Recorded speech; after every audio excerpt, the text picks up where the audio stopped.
Fortnite Season 3 is launching on June 8th, and we just got our first look. The live event is going to be this Saturday, and right after will be a long overnight downtime. So, what should you expect when you wake up? Well, the season is superhero themed, but not like the Marvel ones we've had before. This time, it'll be completely original, based on Epic's own designs, powers, and ideas. It's something a lot of people are looking forward to. Whether you've been a fan of the Marvel seasons or not, this now gives everyone a chance to love it with even crazier mythics and gameplay. We know a lot about it. All of these superheroes are going to be a part of some kind of academy, as seen with some other concepts in the surveys. You could even spot heroes in a more casual look, so expect there to be a school where they train too. Now, not only will the pass feature these new heroes, but they'll also get their own powers. Now, don't just expect a few of these, because leakers have found they'll be a key part of the loot pool, appearing in floor loot, chests, and more. In fact, when they do drop out of chests, files indicate that you'll get an ability, materials if you're in build mode, and a consumable. No ammo, and this got me thinking. If they go full send, we might even get something like Star Wars all over again, where guns and ammo stay vaulted with only powers to use for the season. That would be crazy, but also it was unpopular during the Star Wars season, so let me know what you think about it in the comments below. Another pretty interesting thing is the return of Midas. Now, he's already been back once this chapter, returning to take charge of the gold and get the Baron under control, so it makes sense he's still around. It's said he'll use all that money to fund this new academy and resume the storyline for the chapter. He won't be the only character to return either. Daigo will finally escape the spirit realm after being corrupted by the demons, and now he'll be our villain. He's codenamed Mist Raven, so it's even possible to take over the Shogun's Arena Island mid-match. We've already seen the portal trying to open up from within, starting with electricity, then slowly activating over the last few weeks, so it makes sense that while we're taking down the Death Star, he'll be breaking free onto the island with his new version probably in the Battle Pass. We'll obviously get new POIs along the way, with the first being Utopia City.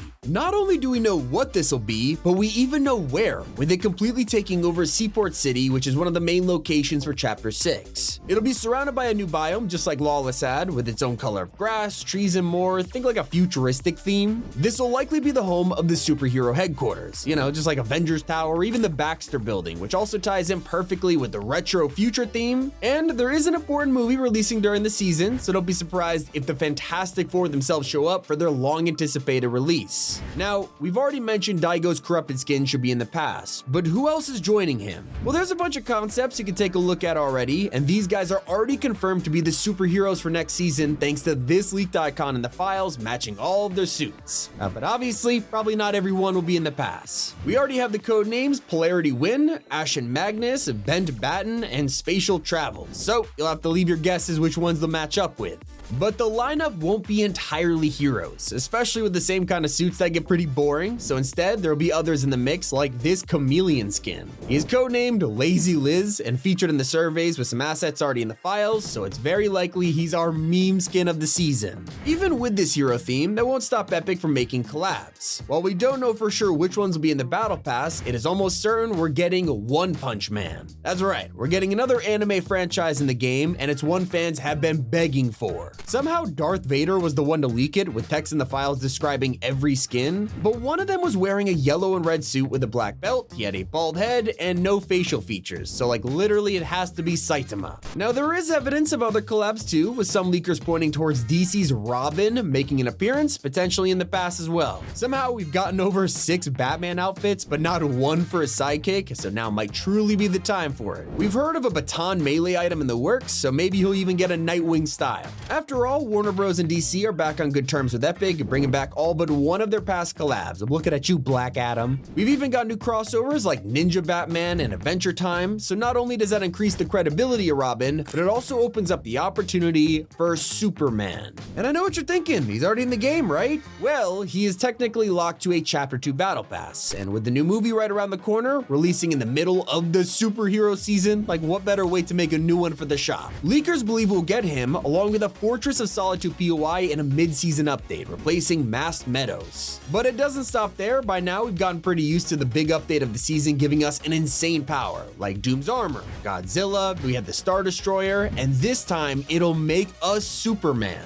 We'll get his powers with the ability to fly around, shoot lasers and more, something the original collab just never had. And speaking of, why don't I tell you about the original power that's coming too? Now there's gonna be more than one, although we only know the most about Stormclaws. Basically, imagine Shuri's Black Panther claws from Chapter 5, but take away the vibranium and replace it with the Storm. It sounds crazy. Well, you'll still have the ability to slash and dash at people, but instead of activating a kinetic supercharge, you'll activate a flip. And considering these are Storm claws, I can only imagine it'll create some sort of inverted zone, just like the bottle. Now, this Storm stuff, it seems pretty important, and that's because there's more to it. Whether this is the superhero's main power, or perhaps even Daigo's, because we're also getting Storm portals, so let me explain. Until now, we've only ever been able to use Rift-to-Go's, otherwise relying on things like porta-potty tunnels to teleport elsewhere. But now Epic is giving us that ability for ourselves. Just like the Portal game, Wraith and Apex, or even Doctor Strange and Rivals, you'll be able to place down 2 doorways that instantly teleport you between. I can already tell this thing is gonna break the game and get disabled in a matter of hours. It doesn't stop there because there's even juice for this stuff. We honestly have no idea how this will work other than the name Storm Juice, so it could be a consumable like shield potions or a liquid on the map you can walk in like the gold from Lawless. Whatever it is, it'll probably give you some kind of buff like Slap, so I'm thinking immunity from the Storm. But it's not just Storm features, we'll also be getting our first items from the Zero Point in years. The Zero Shard has been the story's focus pretty much all chapter, and now it'll become a smaller item we could use. You can find them across the ground and can be picked up to grant dashes, just like the original crystals from Chapter 2. There's also signs of new sprites on the way. These little guys might be disabled right now, but soon they'll be back and with new variants. We'll be able to find a 0 point version of them, which will also grant more dash charges, but this time on the go. So we got mobility on the ground, but what about in the air? Well, Epic are actually working on a brand new feature called Glider Release. People have been crafting concepts for this since the game began, and soon you'll be able to drop your glider early to land before everyone else, at the expense of your health obviously. We'll also finally see a collab that was leaked months ago. King of the Hill has a brand new season coming up in August, and Fortnite will be bringing Hank to the game to promote it shortly before. He's even got a new look for the series, which his skin will likely have an extra style for. You can also expect Season 3 to bring us the long-awaited Pets revamp. It's been 6 years since they were first introduced in the Season 6 Battle Pass, but they could only sit in a carrier on your back. Then they began to evolve with Rocket and Grogu floating around beside us, but that's as far as it went. The next step is to have animals running alongside us and actually interact with us during the match, and that's exactly what Fortnite's doing. We should see our first companions arrive next season, like Crypto for Superman, and according to leakers, owners of the original pets will also get them upgraded. But I have got no idea what the red goo is all about. It's another gameplay feature being worked on behind the scenes for next season, but that's all we know for now. Whether it'll be like a goo gun or some kind of slime on the map, we'll have to wait and see. Story fans will also be happy to hear that all the NPCs will return as well, with Hope and Jones staying on the map, while characters like Kendo, Night Rose, and Jade will also pop up once again. Even Outlaw Midas is set to be on the map along with our new Battle Pass heroes. Now, one of the weirdest collabs on the list is Poppy Playtime. Believe it or not, Mob Games actually leaked this one themselves, announcing at a press release that they have content coming up in Fortnite soon. So whether this will be a real crossover or just a UEFN map, we'll have to see. But I put Huggy in the game before, so a skin could be crazy. What's even more insane is the amount of content dropping on day one.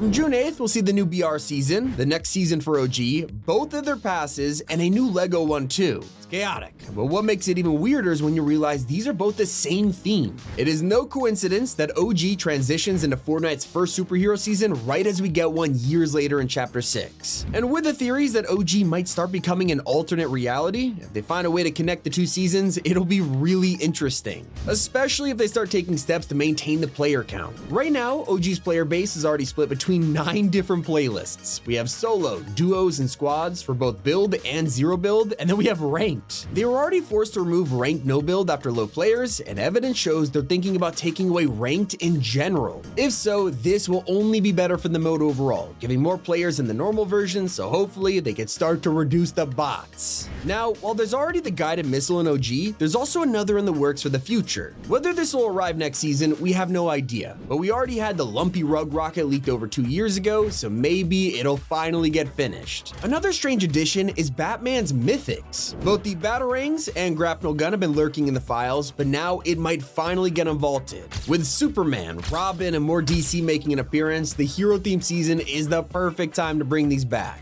But they still haven't stolen the spotlight away from Marvel. Not only are they rumored to show up with Fantastic Four, but what better time than a Hero Academy to introduce more X-Men? Rocket League is set to port their collab items over soon, so we could only hope for more skins. If that wasn't enough content, there's still the next festival season just around the corner, and it's rumored to be Daft Punk. Even though they've split up, there's leaks going around that they could be the headliners, and we'll only have to wait 2 weeks after the new season to find out. Before that, we'll be running around as the brand new Apple skin. You might remember the Tart Tycoon, which Epic made to mock the company after they took away Fortnite on iOS. Well, now it's back, and Tim Sweeney revealed they planned a nice skin for them all along, so expect a Pi patron to show up any day now. There's some more skins in the works that'll be coming as a bundle. There's 3 of them with the codenames Aster, Crown, and Grove, but all with the word Order on the end. Now, we all got our hopes up that they would be IO related, but looking at the pickaxe, it seems like they'll just be 3 reskins of the golden tactical pack we already had recently. Something that has piqued a lot of players' interests is handcuffs. For some reason, the latest update included one single text string called Grab Cuffs. No idea what it's for, maybe even just a live event, but there were some concepts leaked a while ago for new cuffs in Fortnite, so maybe that's what they're up to. Anyway, that's everything we know about Season 3. It's been Tommy, and keep it here on Top 5 Gaming.